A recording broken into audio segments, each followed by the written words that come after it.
പ്രാർത്ഥനയ്ക്കായി മാത്രമല്ല വയറുവേദന, കണ്ണിലെ അണുബാധ, ത്വക്ക് രോഗങ്ങൾ എന്നിവയുൾപ്പെടെ വിവിധ രോഗങ്ങൾക്ക് ചികിത്സയ്ക്കായി ആളുകൾ ദേവാലയത്തിലെത്തും. അവർക്കെല്ലാം വികാരിയച്ഛൻ സ്വയം ഉണ്ടാക്കിയെടുത്ത മരുന്നുകൾ നൽകും. ആളുകൾ സൗഖ്യപ്പെടാൻ തുടങ്ങിയതോടെ മരുന്നിന് പ്രചാരമേറി. അച്ഛനും പ്രശസ്തനായി. മരുന്ന് രാജ്യവ്യാപകമായി വിതരണം ചെയ്തു തുടങ്ങി.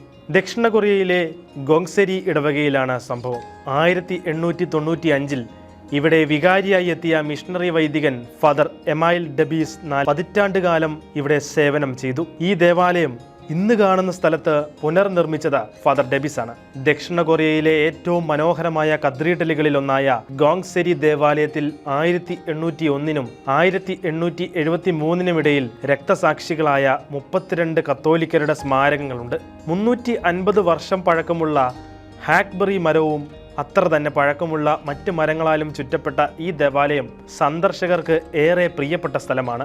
രാജഭരണകാലത്ത് 300 വർഷത്തിലേറെ നികുതിയായി വാങ്ങിയിരുന്ന ധാന്യങ്ങൾ സൂക്ഷിച്ചിരുന്ന സ്ഥലമായിരുന്നു ഇത്.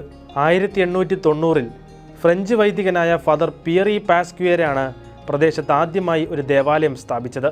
കത്തീഡ്രലിലെ മ്യൂസിയം അടുത്തിടെ നവീകരിച്ചിരുന്നു. 3 ദശലക്ഷം ആളുകൾ കൊല്ലപ്പെടുകയും ദശലക്ഷക്കണക്കിന് ആളുകൾ പലായനം ചെയ്യുകയും ചെയ്ത കൊറിയൻ യുദ്ധത്തിൻ്റെ ഓർമ്മകളും ഈ മ്യൂസിയം ഉണർത്തുന്നു. എല്ലാ ദിവസവും തീർത്ഥാടകർക്കായി ഇവിടെ വിശുദ്ധ കുർബാനയുണ്ട്.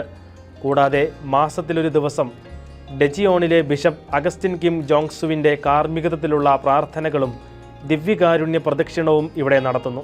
സമീപ ദശകങ്ങളിൽ 70ഓളം സിനിമകൾക്കും TV പരമ്പരകൾക്കും ഗോങ്സെരി ദേവാലയം പശ്ചാത്തലമൊരുക്കിയിട്ടുണ്ട്. കൊറിയൻ സഭയുടെ അടിത്തറ പാകിയ ഈ ദേവാലയത്തിൽ വർഷം തോറും ആയിരക്കണക്കിന് തീർത്ഥാടകരാണ് സന്ദർശനത്തിനെത്തുന്നത്.